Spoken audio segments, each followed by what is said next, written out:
朋友们，大家好，下面接着分享上汽德媒专家访谈节目的第3部分。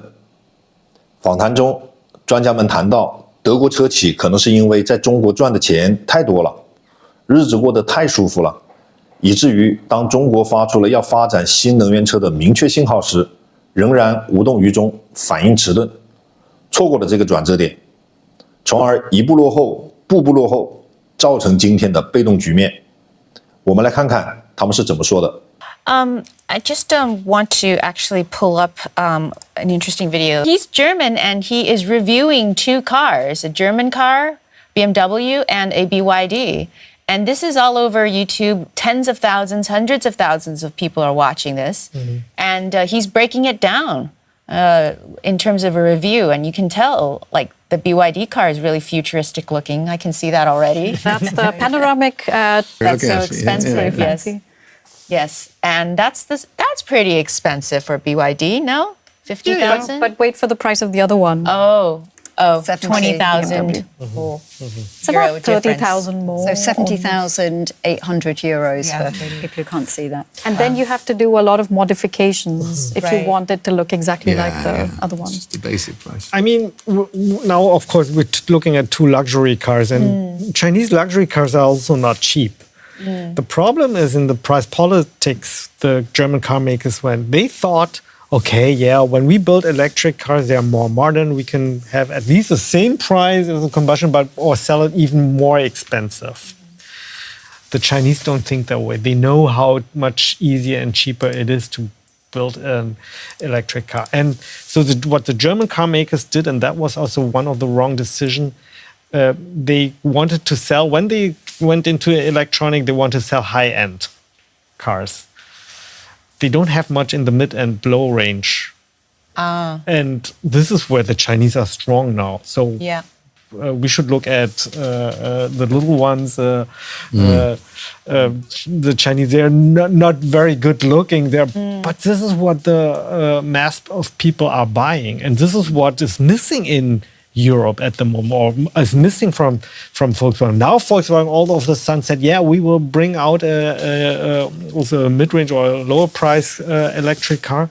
But it's too late. But it will take 3-4 years. And this is a long time, looking at how fast the speed of developing is happening in China now. Can I ask to what extent the German automakers are struggling, in part because I don't know if this has to do with the German government and their inability to roll out the infrastructure for charging stations.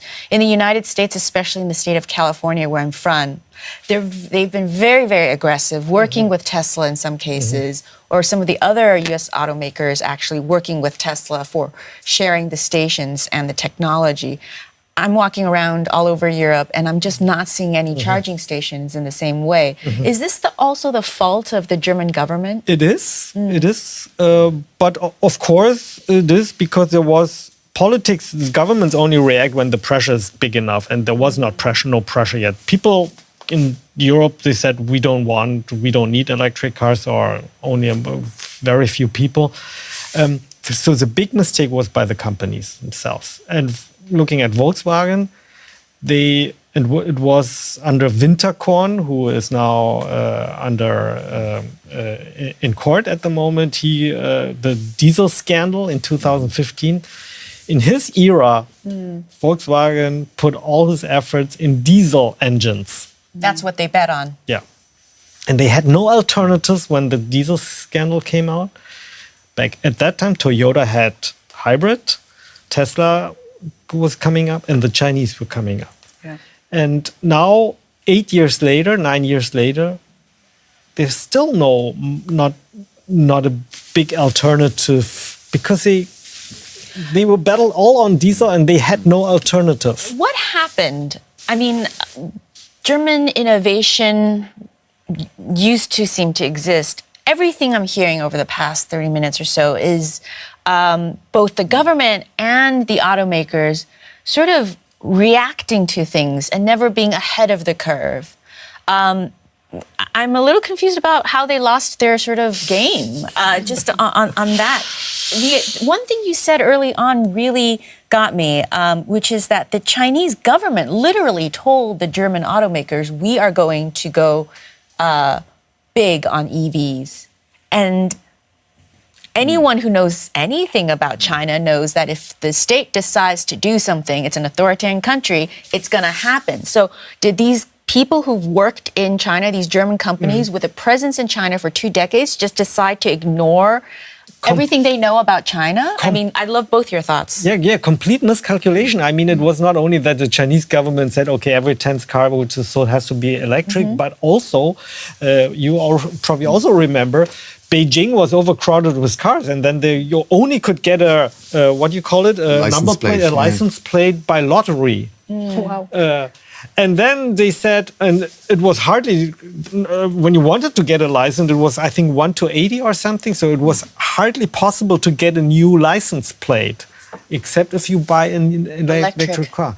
And this should have been a clear sign for all the German managers to know where the direction is going. It's not only, oh, please, the Chinese want, hope that the Chinese consumers buy electric. It was forced They were by doing the stuff, government. yeah. Only if you buy an electric car, you get a license plate right away. Otherwise, you won't. Yeah. So this was a clear sign. And I'm surprised.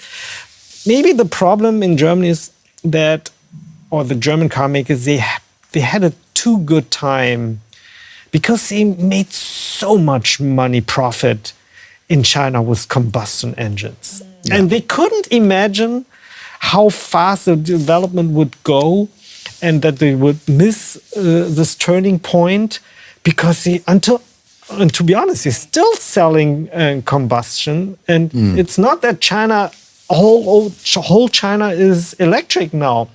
Chinese government also said we want electric, especially in the cities, in the countryside, and 60% of the people still live in the countryside. They still need combustion. Yeah, just to agree with that, I mean, I think that corporations think in quarterly terms, and the Chinese government thinks in I don't, it's a cliche, 5-year. but it's certainly 5-year plans. Yes. And they didn't listen because they're making money every quarter, and it's continuing to grow because the market is expanding. But there was a lack of recognition of what direction the market was going. This is now, it's payback time now. But that is a big issue, isn't it, about the dumping, The so-called? overcapacities which are created in China is a huge problem also for China itself, definitely. And there will be, the battle is, at the moment is happening, the price battle but still, we still shouldn't underestimate that among these few or 200, there are some very good. Yeah. It's a numbers game at the end of the day, right? Exactly. And we know them from China, right? This is how China works. I mean, they create overcapacity and there's a huge disruption. But at the end, some of them will survive, and they are excellent. Actually, at the moment, only 3 car companies selling electric cars are profitable. This is Tesla, it's BYD, and it's Lease Auto. Which auto? Lease Okay. Lease car. Yeah. Thank you. Because of these overcapacity China has created, and this is sort of this blamed to the system, because when the government says something, we want to go in this direction, and this is happening with a lot of key industries, then every city government, every provincial government is building up their own factory. Yeah. And of course, this is too many of them. But now what are they going to do with these overcapacities? So I think Europe has no other choice than to regulate somehow. And I think the European Commission was doing it very smart. I mean, the Americans, clearly the Canadians, the Japanese said, we don't want anything of this. So they put 100% tariffs on cars. So they closed the market. Yeah, there's no BYD in the United Europeans States. sort of leaves a window open to negotiate. And this is what the Europeans want to do. This is, but you have to have something. So I don't understand the German car companies at all. To negotiate with China, and you have to negotiate with China hard because this is what the Chinese are doing. It's in their blood to negotiate hard. You have to have something. You have to have something to negotiate about. And this is what the European Commission is doing. They didn't say 100% and that's the end of it. They said, okay, we try to differentiate who got more subsidies, more or less, and this is depending the tariffs. So the question was, would you still buy a German car? No. So there were three possible answers. No, there are better alternatives. Maybe if they were cheaper, or yes, they are still the best. So in the order that they won, which won the most votes, is what I'm trying to say. No, there are better alternatives, 39%. Maybe if they were cheaper, 36%. Yes, they are still the best, only 24%. So that's what the poll says, 505 So people only 20% voted. Only voted 24% for German cars. said they are still the best, yes. Yeah. Does this surprise either of you in terms of look, this is not scientific by any means, but does this, and it is worldwide, but does this reflect what you also observe in terms of people's feelings regarding German vehicles and then the competition out there, whether Japanese, Chinese, or American? I'm not so worried about that the Germans in near future still can make it, because engineering in Germany is still very strong, especially cars. So what worries me is the speed, how this is all happening. And this is what the polls also shows. I think a few years before that, at least if we asked the German audience, none of them would have said we buy a Chinese car, probably under 5%. Now the numbers probably are much higher, because people realize how fast the development in China is going, battery and digitalization software. And this, I'm not sure if the Germans can make it in the next 2-3 years, and this is it's for German engineers. This is a very short time. In the Chinese car development, it is a long time. A lot of things has happening in this very short time. I think also, it's not that long ago that then Chancellor Merkel was saying that the internet was unknown territory, and this is part of it. The fact that Germany hasn't really excelled in engineering in tech engineering, it has in traditional engineering forms. So that side really needs to come on, and that's going to mean a lot more collaboration, presumably with the US. Yeah. And so you need to keep relations good with the US. So all of these things kind of feed into each other ultimately. I think it is the German car industry is one of the wonders of the world, but it's really, it thinks it's sat on its laurels. It thinks that just because it's got this legacy that it'll help it survive, but it's a really fast moving world now, and it's really struggling. They have to probably do both. They have to have good relationship with the US tech companies, and that's why we're not only talking about China. The US is they also were lacking behind, but with the Biden years, the US speeded up so much, and of course, software-wise, the US were always strong. But I think there is also no alternative than work together with Chinese companies. Yeah. And this is what's already happening to some part, but it probably has to be more. 早在2010年左右，中国就开始推行新能源车不限牌、不限行政策，这是个明摆着的信号，中国开始吹响新能源车的冲锋号。而当时的德国车企主要是在2个领域发力，一个是推广涡轮增压加小排量发动机，以应对越来越严格的排放标准，比如大众主打的 1.4T、2.0T 发动机，搭载在高尔夫、帕萨特等车型上，既能提升性能，又能降低排放。第二是宣传所谓清洁柴油车。2010年前后，德国车企，尤其是大众、奔驰、宝马，在欧洲推崇清洁柴油车，宣称柴油车能兼顾动力和环保，比如大众的蓝区技术系列和宝马的 ED 系列。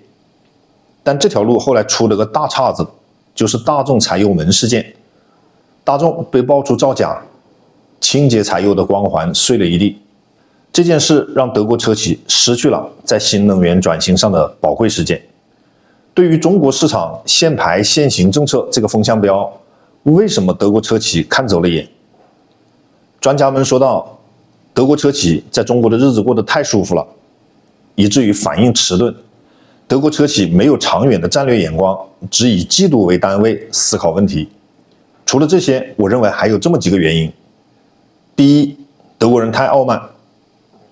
德国车企确实瞧不起中国新能源车，觉得你们这些新势力不过是昙花一现。他们低估了中国企业技术进步的速度，万万没有想到，像电池、电控这些核心技术，短时间内就被中国人突破了。他们认为，只有欧美市场才能引领汽车业的发展方向。欧美并没有限牌限行政策，所以他们也没有太把中国的这个政策当回事。政策敏感度太低，导致错过了大好时机。第二，船大难掉头。德国车企是传统燃油车领域的王者，但这个优势在电动车时代反而成了包袱，让德国人路径依赖严重。德国车企早期对电动车的态度更多是油改电，用燃油车平台来造电动车。结果比亚迪、特斯拉用纯电平台造车时，他们被甩在后面。另外，内部阻力大，德国车企有庞大的供应链体系，牵一发动全身，想转型就得重建整个产业链，这种难度不是一天两天能克服的。第三，当然还有对投资风险的考量。女主持人说的没错，当中国决定了要做某事时，就一定会去做。中国的体制决定了，一旦方向确定，目标明确，就会举全国之力攻坚攻关，实现跨越式发展，而把暂时的盈亏得失放在一边，甚至出现外国人很难理解的全国各地蜂拥而上，迅速内卷。最后能生存下来的都是过5关斩6将，特别能打的优质企业。而德国车企看到2010年前后的电池技术、充电基础设施尚未成熟，认为发展电动车需要巨额投入，觉得风险太高，不愿过早重仓新能源。等到2015年左右，中国电动车市场已经开始爆发式增长，德国车企才意识到问题。大众从2017年开始大规模推进 MEB 电动车平台，到2020年才推出了 ID 系列，但市场表现远不如特斯拉和比亚迪。大众的高管公开承认，为时已晚。